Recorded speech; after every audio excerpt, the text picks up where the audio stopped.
Hi traders, നമസ്കാരം. ആദ്യമായിട്ട് എല്ലാവർക്കും ഒരു ശുഭദിനം നേരുന്നു. ഇന്നലെ ഇന്ത്യയുടെ GDP ഡേറ്റ വന്നു.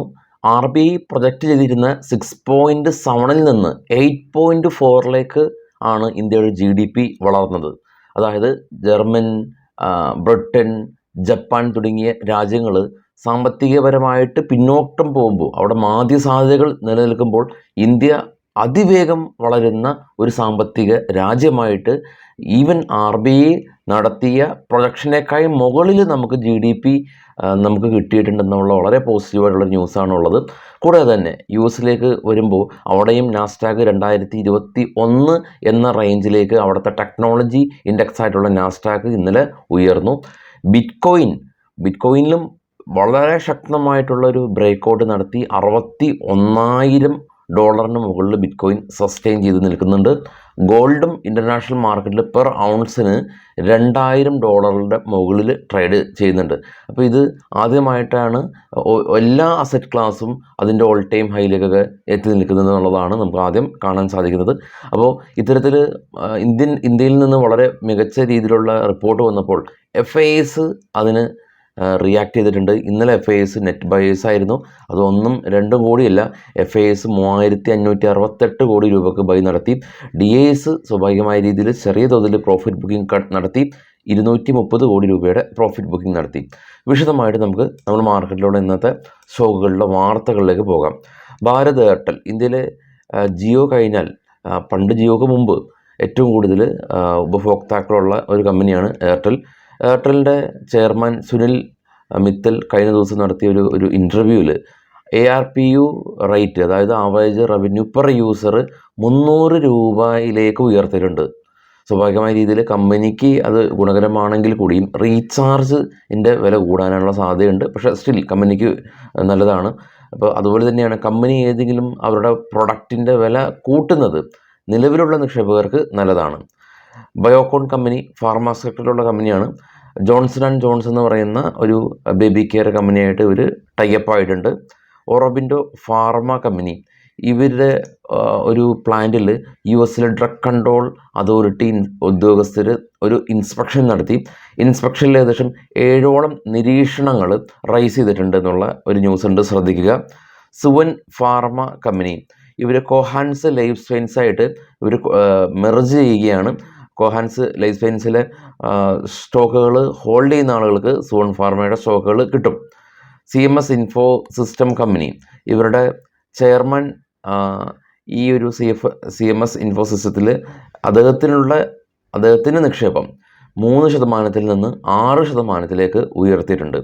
കശോരം ഇൻഡസ്ട്രീസ് കമ്പനി, ഇവർ ടാറ്റ ക്യാപിറ്റലായിട്ട് കൊളാബ് ചെയ്തിട്ട് 1,850 കോടി രൂപയ്ക്ക് ഒരു ലോൺ ഫെസിലിറ്റീസ് എല്ലാം തന്നെ ഇവർക്ക് കിട്ടിയിട്ടുണ്ട്. ICICI bank company, ICICI Lombard എന്ന് പറയുന്ന ജനറൽ ഇൻഷുറൻസ് കമ്പനിയിൽ ഇവർ ഏകദേശം 431 കോടി രൂപയുടെ നിക്ഷേപം നടത്തി. ICICI bank. CG power company, Japan ബേസ്ഡായിട്ടുള്ള ഒരു ചിപ്പ് നിർമ്മാണ കമ്പനിയായിട്ട് സഹകരിച്ച് ഗുജറാത്തിൽ ഇവരുടെ ഒരു പുതിയ പ്ലാന്റ് തുടങ്ങുന്നുണ്ട്. ഈ ഒരു പ്ലാന്റിൻ്റെ അംഗീകാരം ഗുജറാത്ത് സ്റ്റേറ്റ് ഗവൺമെൻറ് നൽകിയിട്ടുമുണ്ട്. L&T കമ്പനി, ഇവർ രാജ്യത്തിലെ ഏറ്റവും ആദ്യത്തെ ഹൈഡ്രജൻ ഇലക്ട്രോസൈറ്റ് ഉദ്ഘാടനം ചെയ്യുകയാണ്. ഗുജറാത്തിലാണ് ഈ ഒരു പ്ലാന്റ് ഉള്ളത്. ദിലീപ് ബിൽഡ്കോൺ കമ്പനിക്ക് നാഷണൽ ഹൈവേ അതോറിറ്റിയുടെ ഭാഗത്തു നിന്ന് പുതിയൊരു റോഡ് വർക്കിൻ്റെ ഓർഡറുകൾ ലഭിച്ചിട്ടുണ്ട്. അവാൻഡൽ കമ്പനി, ഗാർഡൻ ഷിപ്പ് ബിൽഡേഴ്സ് എന്ന് പറയുന്ന ഒരു കമ്പനിയിൽ നിന്ന് അവാൻഡലിന് പുതിയൊരു ഓർഡർ ലഭിച്ചു. ഡെൽറ്റ കോർപ്പ്, കാസിനോ ബിസിനസ് ചെയ്യുന്ന ഡെൽറ്റ കോർപ്പ്, ഇവർ ഡെൽറ്റ പെൻലാൻഡ് എന്ന് പറയുന്ന കമ്പനിയായിട്ട് സഹകരിച്ച് റിയൽ എസ്റ്റേറ്റ് ബിസിനസ്സിലേക്ക് ഇവർ കടന്നു വരികയാണ്. Havells India, director of revenue department ഹാവൽസിൻ്റെ പ്ലാന്റിൽ ഒരു ഇൻസ്പെക്ഷൻ നടത്തിയിട്ടുണ്ടെന്നുള്ള ന്യൂസ് ഉണ്ട്, ശ്രദ്ധിക്കുക. Shukra pharma company bonus share issue ചെയ്യുകയാണ്. 3:1 എന്ന റേഷ്യോയിലാണ് ബോണസ് ഷെയർ ഇഷ്യൂ ചെയ്യുന്നത്. അതായത് ഒരു ഷെയർ ഹോൾഡ് ചെയ്ത ആളുകൾക്ക് 3 ഷെയറുകൾ കിട്ടും. പേടിഎം ആയിട്ട് ബന്ധപ്പെട്ടുള്ള ന്യൂസ് ഉള്ളത്, യെസ് ബാങ്ക് ആയിട്ട് ഇവർ കൊളാബ് ചെയ്തിട്ട് ഇവർ തേർഡ് പാർട്ടി ആപ്ലിക്കേഷൻ സബ്മിറ്റ് ചെയ്യുന്നു എന്നുള്ള ന്യൂസ് ഉണ്ട്. അതുപോലെ തന്നെ പതഞ്ജലി ഫുഡ് മാർച്ച് 13 ഇവരുടെ ബോർഡ് മീറ്റിംഗ് ഉണ്ട്. ഡിവിഡൻഡ് ഇവർ അന്നേ ദിവസം പ്രഖ്യാപിക്കും. HCL ടെക് IT കമ്പനിയാണ് വാർസൻ ബിസിനസ്സായിട്ട് പുതിയ ഒരു 5G ബിസിനസ്സിൻ്റെ കൊളാബ് ഇവർ ചെയ്യാനായിട്ട് ഉദ്ദേശിച്ചിട്ടുണ്ട് എന്നുള്ളതാണ് ഇപ്പോഴുള്ള ന്യൂസ്. ഇന്നത്തെ ബ്രേക്കൗട്ട് സ്റ്റോക്കുകൾ, ഡിവിഡൻഡ് നൽകുന്ന സ്റ്റോക്ക് ഡീറ്റെയിൽസ്, IPO ഡീറ്റെയിൽസ്, അങ്ങനെ ഒരുപാട് ഇൻഫർമേഷൻസ് നമ്മുടെ ട്രേഡ് ബഡിയിൽ അവൈലബിൾ ആണ്. ട്രേഡ് ബഡി ടാബിൽ നമ്മുടെ വെബ്സൈറ്റാണ്. അപ്പോൾ അതിൻ്റെ ലിങ്ക് ഈ വീഡിയോയുടെ ഡിസ്ക്രിപ്ഷനിൽ കൊടുത്തിട്ടുണ്ട്. അതുപോലെ തന്നെ നമ്മുടെ ടെലഗ്രാം ചാനലിലെ ലിങ്കും ഈ വീഡിയോയുടെ ഡിസ്ക്രിപ്ഷനിൽ കൊടുത്തിട്ടുണ്ട്. സെർച്ച് ചെയ്യേണ്ട രണ്ടും ക്ലിക്ക് ചെയ്ത് മാത്രം ജോയിൻ ചെയ്യാനായിട്ട് ശ്രമിക്കുക. ഇനി ഇന്നത്തെ മറ്റുള്ള സപ്പോർട്ടിംഗ് ആയിട്ടുള്ള കാര്യങ്ങളിലേക്ക് നമുക്ക് കടക്കാം. ആദ്യമായിട്ട് FISൻ്റെ ഇൻഡെക്സ് ഫ്യൂച്ചറിലുള്ള അവരുടെ ആക്ടിവിറ്റീസ്. ക്യാഷ് മാർക്കറ്റിൽ നമ്മൾ കണ്ടു അവർ ബയേഴ്സ് ആയിരുന്നു. എന്നാൽ ഇൻഡെക്സ് ഫ്യൂച്ചറിൽ അവരുടെ ഷോർട്ട് പൊസിഷൻ 55 നിന്ന് 65 വർദ്ധിപ്പിച്ചതായിട്ട് കാണാൻ സാധിക്കും. ലോങ് പൊസിഷൻ 45 നിന്ന് 35 കുറച്ചുകൊണ്ട് വരുന്നതും നമുക്ക് കാണാനായിട്ട് സാധിക്കുന്നുണ്ട്.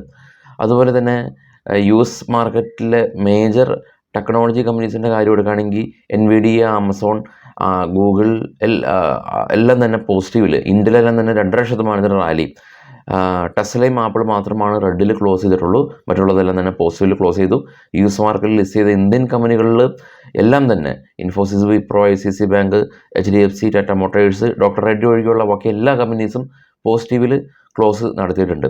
ഇനി ഗ്ലോബൽ മാർക്കറ്റ് നോക്കുമ്പോൾ ഏറ്റവും താഴെ കാണാം US വിക്സ് 17% ഇടിവുണ്ടായി 11 എന്ന നിലയിലേക്ക് എത്തി നിൽക്കുന്നുണ്ട്.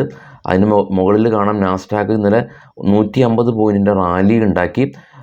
ഡോ ഗ്രീനിൽ ക്ലോസ് ചെയ്തു. ഇന്ത്യ വിക്സ് ഇന്നലെ 4% ഇടിഞ്ഞിരുന്നു, 15ആണ്. MOX റഷ്യൻ മാർക്കറ്റ് ഗ്രീനിൽ ക്ലോസ് ചെയ്തു. അതിന് മുകളിലുള്ള യൂറോപ്യൻ മാർക്കറ്റാണ്. ഇതിൽ ഫ്രാൻസ് ഒഴികെയുള്ള മറ്റ് 2 യൂറോപ്യൻ മാർക്കറ്റും, അതായത് ജർമ്മനിയും UK ഗ്രീനിൽ ക്ലോസ് ചെയ്യാൻ സാധിച്ചു. ഡോ ഫ്യൂച്ചർ ഇപ്പോൾ ട്രേഡ് ചെയ്യുന്നത് ഫ്ലാറ്റാണ്. അതിന് മുകളിലുള്ള ഏഷ്യൻ മാർക്കറ്റ് ഇപ്പോൾ മിക്സഡായ രീതിയിൽ ട്രേഡിങ് തുടരുന്നുണ്ട്. ഏറ്റവും ടോപ്പിൽ കാണാം ഗോൾഡ് $2043 പെർ ഔൺസ് എന്ന നിലയിലാണ് ഉള്ളത്. ഏറ്റവും മിഡിലിൽ നമ്മൾ വിട്ടുപോയി ബിറ്റ്കോയിൻ 61,477 ബിറ്റ്കോയിൻ ട്രേഡ് ചെയ്യുന്നുണ്ട്. അപ്പോൾ ഇതാണ് ഇപ്പോൾ ഉള്ള ഗ്ലോബൽ മാർക്കറ്റ് ന്യൂസുകൾ ഉള്ളത്. തീർച്ചയായും ഇന്ന് സെൻസെക്സിൻ്റെ എക്സ്പയറി ആണ്. തിങ്കളാഴ്ച ബാങ്ക് എക്സിൻ്റെ എക്സ്പയറി ഉണ്ട്. നാളെ ഡിസാസ്റ്റർ മാനേജ്മെൻറ്റ് ട്രേഡ് ഉണ്ട് എന്ന് പറയുന്നുണ്ട്. നിങ്ങളുടെ ബ്രോക്കറിൽ പോപ്പപ്പ് വരികയാണെങ്കിൽ നമുക്കത് കൺഫേം ചെയ്യാം. അതുപോലെ തന്നെ ഓപ്ഷൻ ചെയ്യുന്ന സമയത്ത് ഫാറോ ടീമിലെ തന്നെ അവൈലബിളായി ഇരിക്കുന്ന ഡിസ്കൗണ്ട് ബ്രോക്കർ എന്ന് പറയുന്നത് അപ്സ്റ്റോക്കാണ്. അപ്സ്റ്റോക്ക് ഇന്ത്യയിലെ ലീഡിംഗ് ആയിട്ടുള്ള ഡിസ്കൗണ്ട് ബ്രോക്കറാണ്. അപ്പോൾ അപ്സ്റ്റോക്കിൻ്റെ അക്കൗണ്ട് ഓപ്പൺ ചെയ്യാം. ഈ വീഡിയോയുടെ ഡിസ്ക്രിപ്ഷനിൽ ലിങ്ക് ഉണ്ട്. ആ ലിങ്കിൽ ക്ലിക്ക് ചെയ്ത് ശേഷം നിങ്ങൾക്ക് അപ്സ്റ്റോക്കിൻ്റെ അക്കൗണ്ട് ഓപ്പൺ ചെയ്യാം. വൈകിട്ട് 7 മണിക്ക് വിശദമായിട്ടുള്ള പോസ്റ്റ് മാർക്കറ്റായിട്ട് എത്താം. അപ്പോൾ എല്ലാവർക്കും വീണ്ടും ഒരു ശുഭദിനം നേരുന്നു. ഈ ഒരാഴ്ചയിലുണ്ടാക്കിയ ഗെയിൻ നഷ്ടപ്പെടാതെ നമുക്കിന്ന് ട്രേഡിങ് അവസാനിപ്പിക്കാം.